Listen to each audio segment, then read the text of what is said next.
28 Years Later is directed by Danny Boyle and is the third installment in the... Wait, what are we actually calling this franchise? The 28 franchise? The 28 Later franchise? I'm gonna go with 28 Later. 28 years after the rage virus escaped a biological weapons laboratory, this film follows a community living on a small island connected to the mainland. When a young boy ventures into the mainland, he discovers the true horror of the world of the rage virus. I have to say, I didn't have as much time to get excited for 28 Years Later as I would have liked. I only saw 28 Days Later about a week ago, and I absolutely loved it. It was original, stylistic, thought-provoking. Had I seen that film before the beginning of this year, 28 Years Later probably would have made my most anticipated films of 2025 list. Even before seeing this movie, I was intrigued due to director Danny Boyle and writer Alex Garland teaming up. I'm a fan of Danny Boyle as a filmmaker, and I've grown really fond of Alex Garland as a writer and a director as well. First things first, I will try to avoid spoilers as much as I can. I will do my absolute best to keep things vague. When it comes to the performances, I'll probably be here all day if I start talking about everyone in depth. So I'll just pick a few highlights. Jodie Comer is absolutely fantastic here. She plays a woman who doesn't really know her place in this world, and she portrays it in such a raw and vulnerable way. She is painfully real throughout this movie, almost to the point where it's scary. More than any of the zombie stuff, I would say some of the scariest stuff is actually to do with her character and the things she's going through. However, the star of the show is Alfie Williams, who plays the young boy Spike. This is the son of Jodie Comer and Aaron Taylor Johnson's characters. This is a kid trying to find his way in a world he doesn't know. He's been told a lot about this world but hasn't actually seen it, and the way Williams portrays this element of discovery is really fascinating. You really believe this kid is just trying to take everything in, and I just found him to be a really compelling character. With 28 Years Later, something that is incredibly apparent throughout is how much Danny Boyle and Alex Garland are prioritizing world building. Yes, technically this is a sequel and a franchise movie, but you don't need to have seen any of the others. I think it finds a really great balance of, if you've seen 28 Days Later,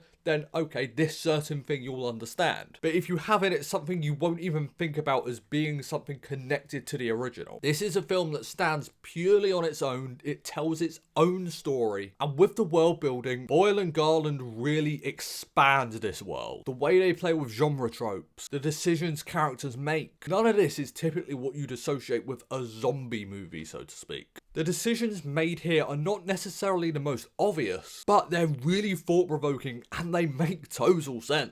From an emotional perspective, the beating heart of this movie is the father-mother-son relationships. Each dynamic is given depth. We get time with Aaron Taylor Johnson and Alfie Williams as father and son. We get time with Jodie Comer and Alfie Williams as mother and son. And we also get moments between Aaron Taylor Johnson and Jodie Comer as husband and wife. So the family dynamic is so well fleshed out. I have to say, especially in the second half, the film goes to certain emotional heights, which I did not expect. But they really do work. They feel incredibly poignant. When it comes to issues, I only really have one big one, and this is to do with the zombie sequences in the first act of the movie. I found these to be style over substance. A great action sequence in a movie should tell you a lot about the characters and move the story forward, but I think there was way too much focus on trying to make them look cool more than anything else. So therefore, whatever storytelling is supposed to be happening, or whatever emotional beat you're supposed to feel for the characters, completely gets overshadowed by the style. However, I mentioned this was my issue in the first act. Throughout the rest of the film, whatever action sequences there are, find a much stronger balance of action and emotion. Overall, 28 Years Later is a great sequel. It expands the world, it's surprisingly emotional, and it is